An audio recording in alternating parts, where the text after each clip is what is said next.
Welcome to this explainer. Today, we're going to dive into a really fascinating academic framework to understand exactly how the invisible rules of society and business actually function. Have you ever wondered why certain ways of doing things feel so incredibly permanent, while other trends just disappear overnight?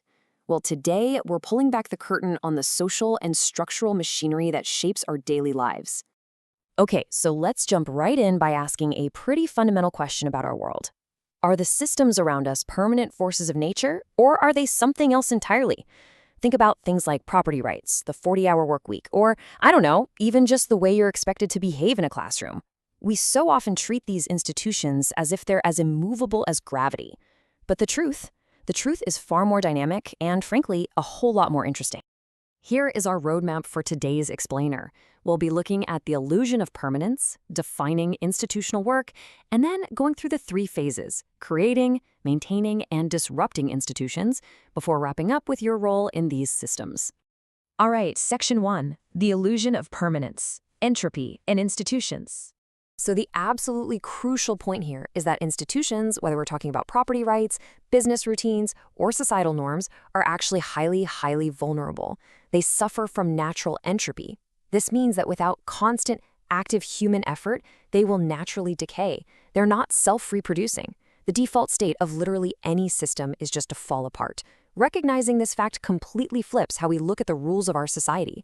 They don't just exist, they have to be kept alive. Moving on to Section 2, defining institutional work. Who runs the machinery? To answer that, we're pulling directly from a foundational 2006 research paper by Lawrence and Suddaby to really understand the mechanics of how these social structures survive.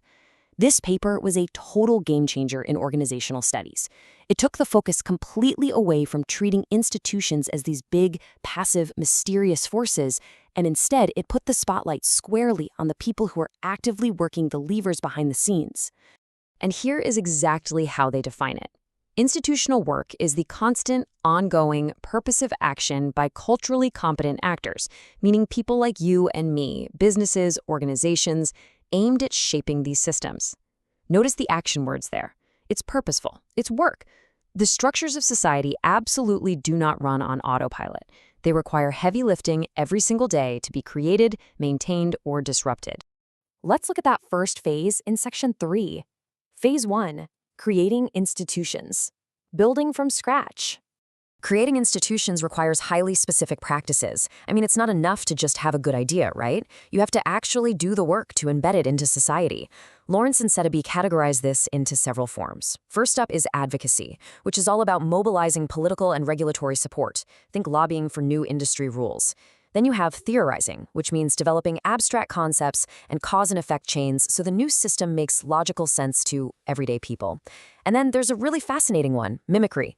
This is where you associate radical, brand new practices with existing, taken-for-granted ones just to make them feel familiar. This perfectly illustrates mimicry in action. The paper points out that when Thomas Edison introduced electric light, which, remember, was a totally disruptive, genuinely frightening new technology at the time, he intentionally designed his early electric lights to visually mimic the shape and the glow of traditional gas flames. Why would he do that? Well, simply to lower the cognitive cost for consumers and gain institutional acceptance. He absolutely needed the new technology to feel like the old technology, so people wouldn't reject it outright. That is just calculated, brilliant institutional work.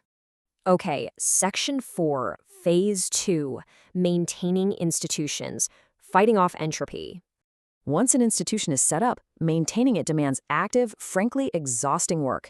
You have to police compliance, doing the auditing, the monitoring, making sure people are actually following the rules. You also have to embed these foundations into daily routines. Because remember, doing nothing guarantees failure. It leads straight back to entropy. And interestingly enough, one of the most powerful tools for maintenance is mythologizing. This is where you preserve the normative underpinnings of an institution by telling these really powerful stories about its history. The paper actually highlights an incredible example of this from a study of the Christian Brothers School in Australia. This school had a highly institutionalized culture of intense competition and machismo. But that culture didn't just survive on its own magically. The teachers and leadership constantly used public assemblies, historical storytelling, and the public valorizing and demonizing of the students to actively reproduce this culture day after day. They were constantly telling myths of past academic and athletic glories just to maintain the institution's grip on the students' behavior. Without those daily routines and stories, the culture would have just decayed. Which leads us to Section 5, Phase 3, Disrupting Institutions, Tearing Systems Down. So, this brings us to the final phase of an institution's life, disruption. But here's the thing, disruption rarely looks like a dramatic overnight revolution. According to the research, it almost always happens incrementally. Step 1 is often disconnecting sanctions. This means working through the courts or state apparatus to invalidate the existing rules, rewards, and punishments that are holding the old system together. And then, step 2 is undermining core assumptions. You basically decrease the perceived risks of innovation by slowly proving that the old system's core beliefs are either technically flawed or just morally outdated. A great example of this from the paper details how the early U.S. radio industry was disrupted. So there used to be an established technical assumption that numerous local stations would create interference, which effectively allowed massive broadcast monopolies to just control huge regions. But actors challenged these long-held technical standards. They successfully lobbied the government to relax those standards, proving the interference risk was totally overstated. By undermining that one core technical assumption, the allowable ranges for local stations were reduced, enabling massive growth in small markets, and eventually breaking up the monopoly. The old institution was disrupted entirely through technical and regulatory work. Let's wrap up with Section 6, Your Role in Systems. Actors in the Machine. As we've seen today, institutions are really just ongoing projects built by people. What that means for you is that simply by going to work, following a routine, or adhering to a professional standard, you are actively participating in institutional work. You are literally one of the culturally competent actors keeping the machinery running. So, I want to leave you with this final thought to take away from this explainer. Take a hard look at the rules, norms, and systems you interact with today. Are you simply maintaining the status quo, helping to stave off its natural entropy, or are you finding ways to undermine its core assumptions and disrupt it? Because ultimately, the invisible rules of society are in your hands.